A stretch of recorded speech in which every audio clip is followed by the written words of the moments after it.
welcome. We are delighted to have you with us for the session. Our speaker, Chaddy Foster, will present a keynote on blind ambition, how to go from victim to visionary, which is also the title of his upcoming book, published by HarperCollins and to be released in February 2021.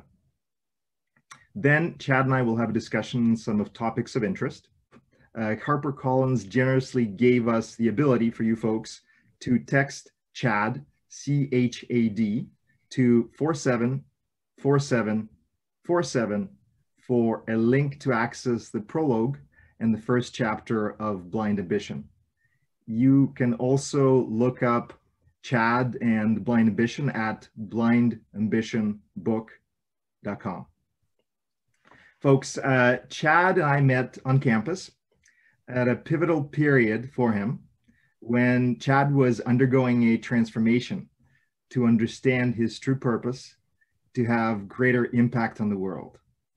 He is the first blind person to complete a program from Harvard Business School, a leadership program, to develop software Oracle said was impossible, and generated countless jobs and billions of dollars in the business world.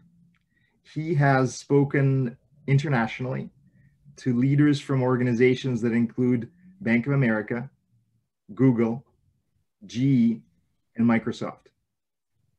Becoming an avid snow skier after he lost his sight, Chad challenges traditional ideas of peak performance and change while showing you how to take advantage of your disadvantages.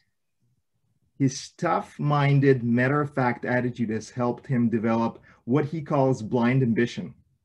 Please give a warm welcome to Chad Foster. I'm excited about this session, everyone. Chad, welcome. Thank you, Boris. Thank you. I appreciate that. Now, you may have gathered by now that I'm very ambitious, but ambition alone is not enough. You have to take advantage of your disadvantages. I personally have a knack for looking through large piles of data and extracting things that make money. I'm kind of like a dumpster diver. I go into a back alley somewhere, except I come out with a complete filet mignon and baked potato, and sometimes even a bottle of red wine. It's amazing how many treasures you can find when you're not blinded by the trash. You have to take advantage of your disadvantages. We go out to eat most every Friday night, and there's usually a very long wait. The host greets us and says, "I'm sorry, sir, but there's a 1.5 hour wait." I said, "Hey, that's no problem. I'll just wait right here." And I sit down in the middle of the waiting room with my giant German Shepherd. And without fail, soon someone pops up and says, "Excuse me, sir, but we actually have a table for you right now. So if we can get you and your big scary wolf dog out of the waiting room right now, we have a table waiting for you." Let's face it, I could easily pass for a police officer searching for bombs, which means I will always be seated before you. The people who win consistently, regardless of circumstances, know how to turn their disadvantages into advantages. Bottom line is I may be blind, but I'm never hungry. One time when interviewing for a senior pricing position, the hiring VP and I were discussing advanced consumption concepts and the complex financial models that I used when he very curiously asked me, "Chad, you could really do all this?" I told him, "Ben, this stuff is so easy I can do it with my eyes closed." And then after being hired, he and I were negotiating a $200 million deal with the FBI when we walked into this large conference room flanked by attorneys. And as soon as we walk in, everybody takes one look at my dog, and immediately you hear everyone say, "Aw." Needless to say, when you negotiate with the FBI, it's very important to have an advantage.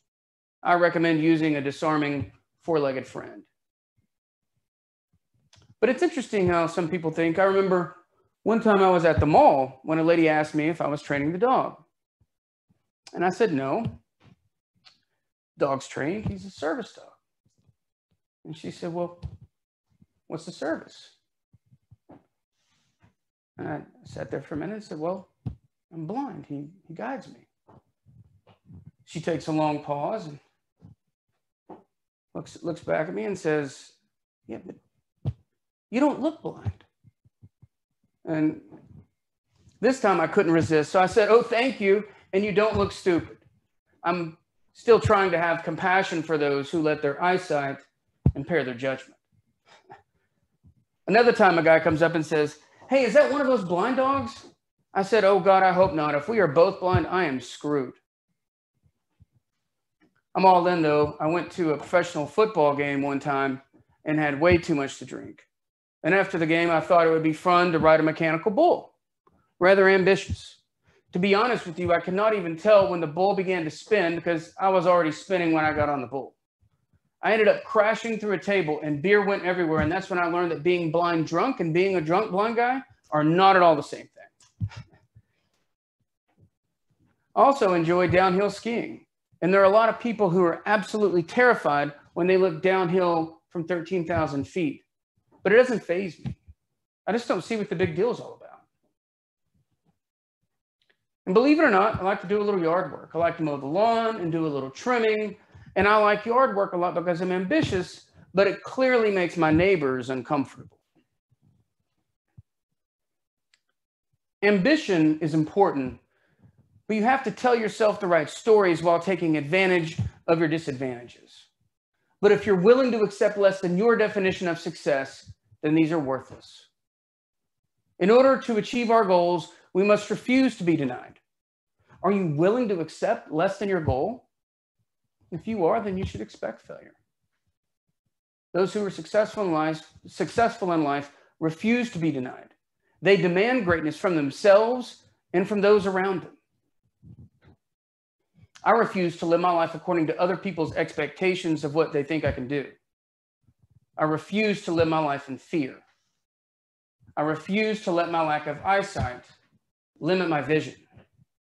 You may call it blind ambition, but I call it life. Thank you. I'm Chad Foster. Chad, thank you. Thank you for relating your story, the insights, and the inspiration. And thanks for sharing your lessons on taking advantage of your disadvantages, on understanding happiness is a decision, and that stories we tell is who we become. Thank 100%. You. Yep, absolutely. Now I'd like to ask you a couple of questions. Many of us have situations when we feel uncomfortable that might be about our appearance, our capabilities in a certain task, our performance in a particular tough negotiation or discussion. You've shared very candidly, very openly your journey. You've related your experiences. I would like to ask, have you ever been in situations, how have you dealt with situations that arise when you might feel uncomfortable in those situations because you're blind? How do you talk about those situations? Yeah, Boris, I've been living in this world for so long now that it's really hard to get me really uncomfortable now. I'm so comfortable with discomfort. But one of the key things that I do is trying to get other people comfortable with me, because it's always a two-way street. And so one of the things that I do is I personally use, I'm honest, I'm transparent, I'm sort of, one of my favorite tools is humor. And so I try to disarm other people with humor, because I think when there's a little bit of levity, I'm more comfortable, other people are more comfortable. And so while I take my job and the situation seriously, I don't take, in my example, my blindness too seriously. There's nothing that I can do to change it. So I've made peace with it and I'm completely comfortable with it. But I think disarming the tension in the situation is key. And I like to use humor where the tone matters a lot, keeping everyone comfortable so that we can talk, because I think talking is the only real path forward. Without it, if we don't have dialogue, then we're stuck. And so that's the main thing that I like to use in talking about difficult topics. And you experienced some of that today. There's some difficult topics that I addressed And so I really like to package in a little bit of levity so that, you know, people can consume them in the way that they're intended. Got it. Got it. Thank you. Thank you for sharing that. Samira Kari Chad has a question. She's asking, how can you become aware of your weaknesses that may be less obvious? There are two things that immediately come to mind. One is personal reflection time. I like to use a lot of reflection time. I personally practice mindfulness meditation, and I have for several years now. That's something to me that brings me more in the moment, where I can be more conscious and aware of either my performance or the way that I'm showing up and the way that people are reacting to me and receiving me. And then the second piece to that is having a team or set of friends who we can trust to not tell us what we want to hear, but to tell us what we need to hear. And I think that's really important, because all of us are sort of, you know, we're limited to the collective experiences that have made us up. And sometimes, you know, we're not able to see those weaknesses as clearly as others. And so having people, trusted advisors, who can have that candor and that honesty with us, and we know that their intent is in a good place and they're not out to just hurt us, they're out to help us, I think is really crucial. Thank you. And that's certainly something that I know the programs we've gone through have had an amazing array of friends, collaborators, mentors, and then people find these often as well in life. Whom do you consider to be your board of advisors, and how have you found them, Chad? Well, I have close friends from various employers over the years, and I'm also part of a Harvard Alumni Forum here in Atlanta, which is a really great program. It is like having a personal board of advisors. We meet once a month.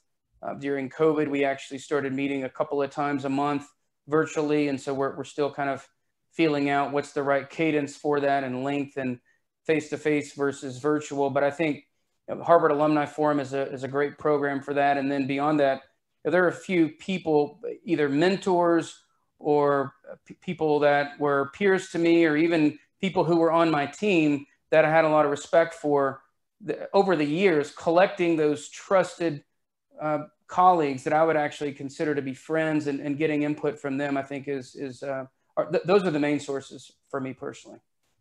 Got it. Mohammed Shahid Khan, I'm not sure if you've met Mo, Chad, he is saying, thank you for an inspirational talk. Not every day is the same. There are days when one feels down. What do you do during those days, Chad? I think the important thing when you're feeling down, number one, it's natural to feel down. It's natural to have up days. It's natural to have down days.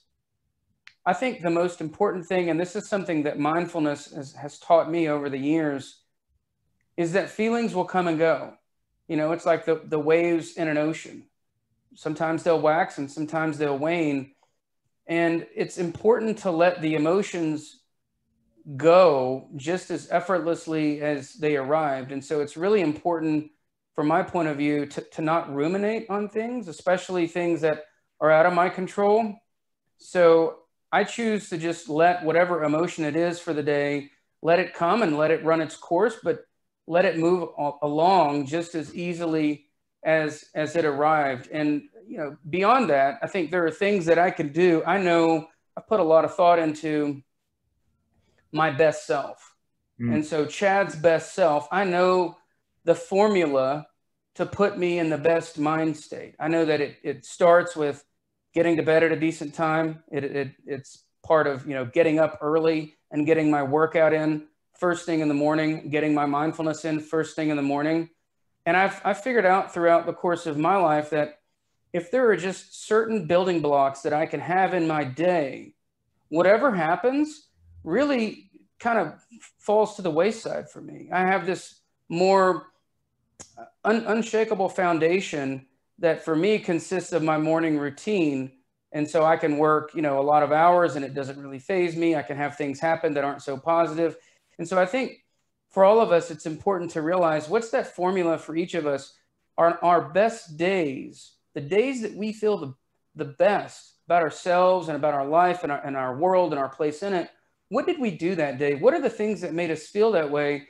And journaling can help you identify what those are, but then starting to build repeatable habits around those so that you're putting yourself in that frame of mind as often as possible. Mm-hmm. Thank you for sharing that. Chad, you probably listen and hear more than all of us combined. Is that so? What kind of tips could you give us to be a better listener? Yeah, you know, when you're blind, you don't have a lot else to do but to listen. So I think I've got a bit of an advantage there. And I think I do pay attention to listening a little bit more than most. And I really laser focus on the content of the message and the tone and the delivery and not so much the sender themselves. But I think that it all starts with the right mindset that I think is really important, is starting with humility.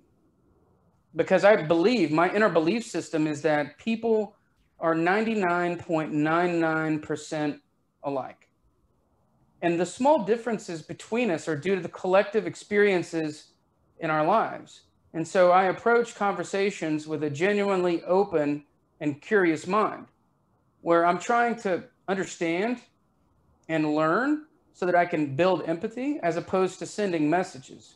And this obviously takes mutual respect and trust, but by using a learning mindset, we can have those more difficult conversations more easily and chip away at some of the preconceived notions that our limited experiences have taught us. Thank you. The growth mindset and being able to adapt our thinking to the changes in the environment is so key. We have a question from Sure. Brenda Hogan, who's asking, you mentioned you are the first blind person to complete a Harvard Business School leadership program. Based on your experience, what could universities do to ensure other blind students have a productive and positive university experience? Well, I will say that if more universities could have a program like Harvard Business School, then I think everybody would be okay.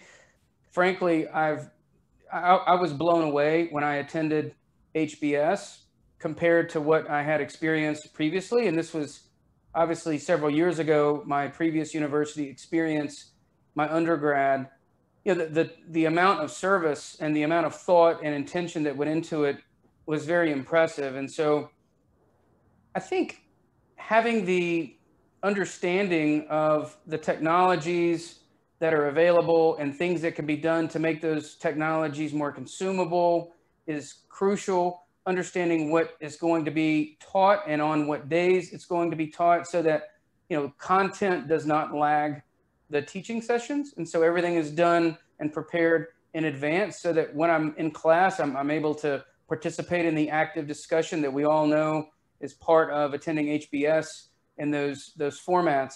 So honestly, you know, from my standpoint, if every other institution could accommodate like HBS, everybody who's either blind or has a disability is going to be fine, because I was absolutely blown away with the amount of thought that went into it. But that's not, you know, not every institution is quite as accommodating as HBS. But I would say those are the things that, from my point of view, would be really, really relevant and helpful, so that it is as much of an even playing field as possible. Because what you don't want to have is, you know, we'll get you the content, but then it comes after the lessons as opposed to before, so that you're not as actively engaged in the conversation. Mm-hmm. Mm-hmm. Yes. Shifting gears a little bit, what makes you uncomfortable and how do you let people know? And what can others learn from it, you think?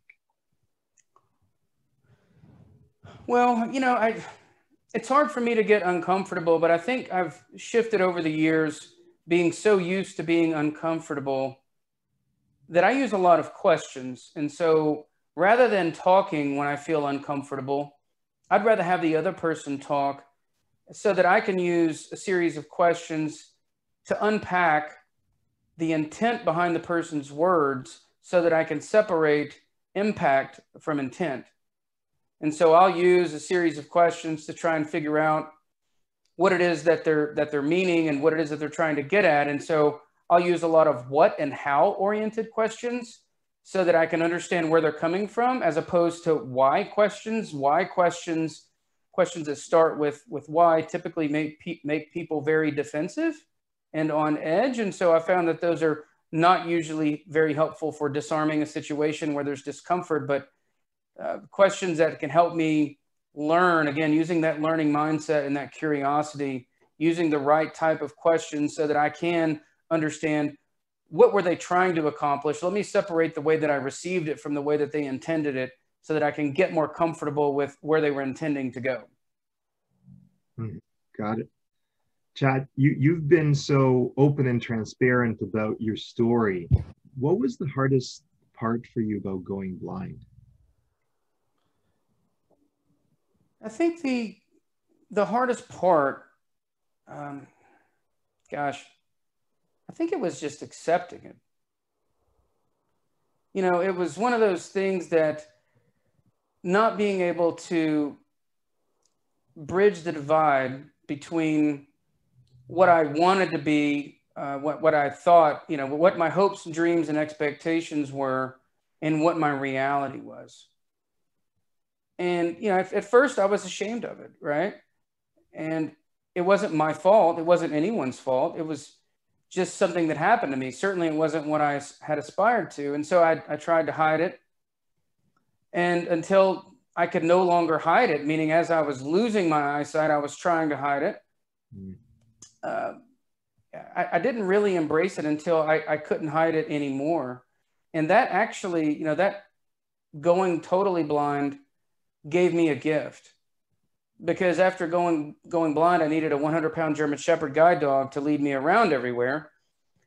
And that had forced me to embrace the very thing that I'd been trying to hide for several years. And so it really compelled me to be honest with myself, and it compelled me to love me. And at first, despite of my imperfections, but eventually because of my imperfections. And so it forced me to get comfortable with me, and it actually lifted quite a bit of weight off of my shoulders once I finally did that. And that was the point when you effectively accepted your blindness and changed from it, or was there any other point that also was a pivotal experience for you? Yeah, for me, the roots of all of this were, as I mentioned in the talk, you know, when I was at Leader Dogs and I met people who had it much worse off than I did. And I know there are lots of cliches out there that I've heard and I've said, but, you know, when I could see, and lots of those things are said, but when you're living with someone for a month and you really get a first-hand view of what challenges they face, and your challenges pale in comparison, for me, it was very enlightening. I was enlightened after I left there. That to me was my tipping point. That was the moment in time that I realized, you know what, I do have my hearing. I do have my cognitive faculties. I have so much to be thankful for. And so the root of my turning point was the gratitude, the deep gratitude that I experienced at that school. And so after I came back from that experience, my attitude improved, but then because my attitude improved, my effort improved. The doors that were flying open for me helped me. It made things so much easier once I got my mental model for life set. And with the right mental model, you can have all the effort and determination in the world, but if you don't have the right mental model, you know, you're really diluting your impact. And so that moment is the moment in time, I think, was that was my life-changing experience for me personally. And it's all anchored to gratitude. Thank you. Thank you for mentioning that. How do you practice gratitude on an ongoing basis, Chad? So at night at my house, we all say gratitude every night. So for me, it's habitual for me. It's part of my muscle memory. But I think one of the best gifts that I can teach my family and my children is gratitude. And so every night we will go around and we will all mention 3 things that we're thankful for that day.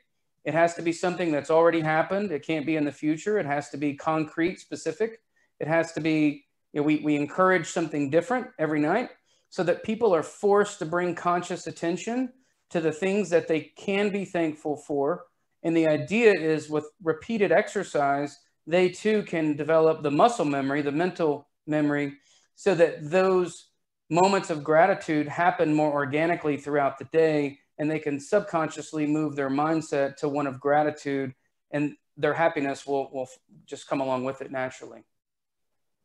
Thank you. Chuck Homer had a question that was similar to the question that Mohammed Shahid Khan had, and you've answered it regarding the days when you feel down and some of the ideas and some of the things that you use as your to-do checklist, if you will, in those situations. What about getting scared as you were going through this experience? And then how did you deal with that feeling, Chad? I got scared all the time.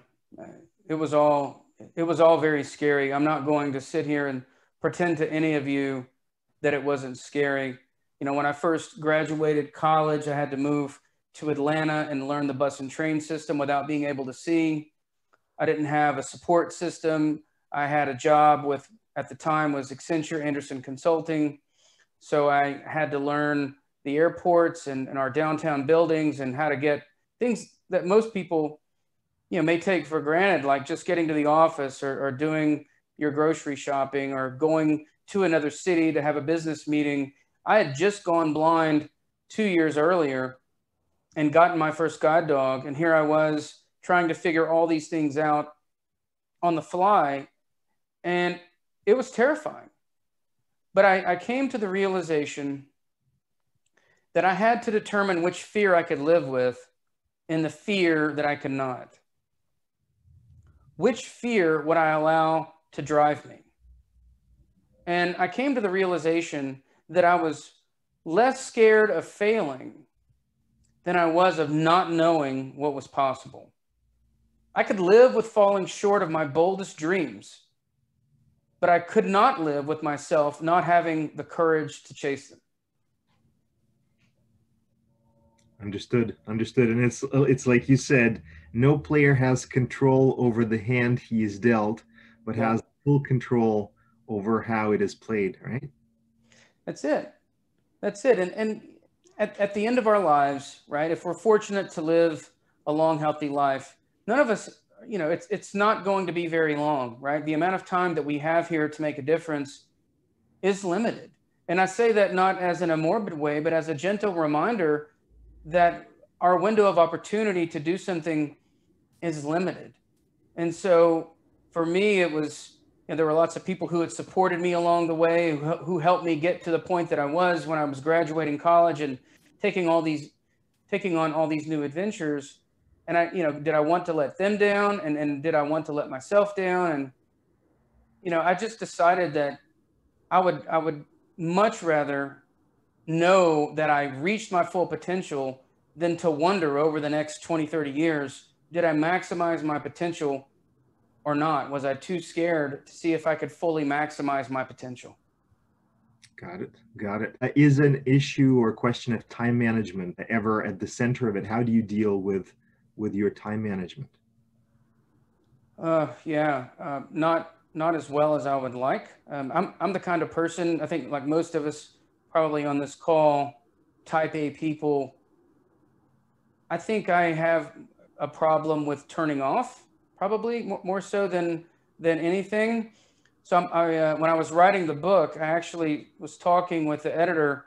We're going back and forth on the stories, and I started to notice a trend over my career, and there was always something that I was doing in addition to, you know, my primary responsibilities. And I just think I'm wired a little bit differently. So I think to me that really hit home for me of the importance of creating some boundaries and some balance and having time to switch off. And lately, you know, I've started doing things where I'm forced to unplug. And so I will intentionally take time off and vacations to where I have to be very diligent about switching off. So I'll go, you know, for example, to an island where there's no cell phone signal or there's no internet, just to force myself to switch off, because I know how I'm wired, that if there's an opportunity, you know, I don't have the most self-control when it comes to that, but I think, you know, having an understanding of our strengths and our weaknesses, as we talked about earlier, is really important. And then conditioning, setting up the environment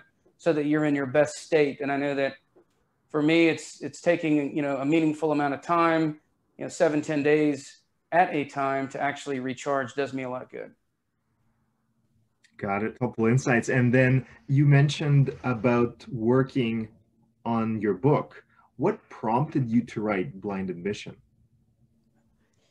Yeah, that's a really, it's an interesting question. The journey that I'm on right now started ironically when I was back at HBS, and you alluded to this a little bit earlier, Boris, but I remember sitting initially in Bill George's class as we learned about authentic leadership, and going through the Discover Your True North book, when it became so obvious to me that I had ignored this dimension of myself, which I think is why it resonated so deeply with me. And you know, I'd always had people tell me that I was, you know, I was an inspiring person, and that felt good to hear, but I never really took it seriously because I hadn't opened myself up to this dimension of myself. And you know, I was elected to speak after Module 4, and I gave the graduation talk there, and people were really affected by that. And I saw just how much I could help people if I were to be intentional about it. And so the reaction was very moving. Several people were moved, but it was very moving for me as well, because I saw what was possible if I were to really put some effort behind it. And, you know, I'd, for some reason, been blind to this dimension of myself. And you know, you and I talked, Boris, and when we were in Scott Snook's class, and it really clicked with me, the amount of vulnerability too that Scott had, and opening himself up to all of us, and the amount of courage. It inspired me to you know, to really lean into this situation as an opportunity to help people, because I do have a bit of a rare situation in that I'm actually happier now that I'm blind, that I'm more successful now that I'm blind than when I could see. And you know, once I opened myself up to this, it opened up to more and more speaking opportunities. And, you know, I could always influence the team at work, and I can influence an audience on stage, but I can reach so many more people with the book. And so that's the reason I wanted to write the book. That's the real goal for it, is passing along the lessons that I've learned on my journey, so that people don't have to go through the same experiences that I went through to learn what I've learned. And thank you for sharing your learnings and sharing your story. My pleasure. Glad to do it. It's kind of ironic when you help people with your life's most significant challenge. It actually assigns new value to it. So when I speak to people and I help them, and they tell me how I've helped them, or whether it's through a book or an article, it gives new value to the weight that I've been carrying for the last 21, 2, 3 years. It almost makes going blind worth it, which is a really unusual thing to say out loud, and really, you know, to have that realization a few years ago was an astonishing thing. But it really is, it's as rewarding or more rewarding for me to use it to help people than it is for others to actually hear the lessons themselves. Got it. And then, Chad, since you've mentioned this wasn't pre-planned, but I've quickly here looked up a quote that Bill George gave for Blind Ambition, since you've mentioned him. Yep. That he says, in Blind Ambition, Chad Foster demonstrates how we can transform our misfortunes into growth opportunities. Chad is a courageous, authentic leader who went from victim to visionary, turning his blindness from a disability into an ability to help others overcome their blind spots. Inspiring and deeply personal, this book can transform your life.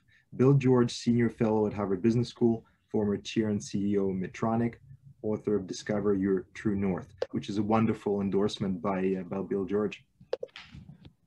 Yeah, I was obviously very honored and touched that he thought that highly of it. Obviously, it was an inspiring moment for me in his class. It was one of the marquee moments for me personally at HBS and over the last few years as I started to embark on this journey. And so for him to think that highly of it was definitely an honor.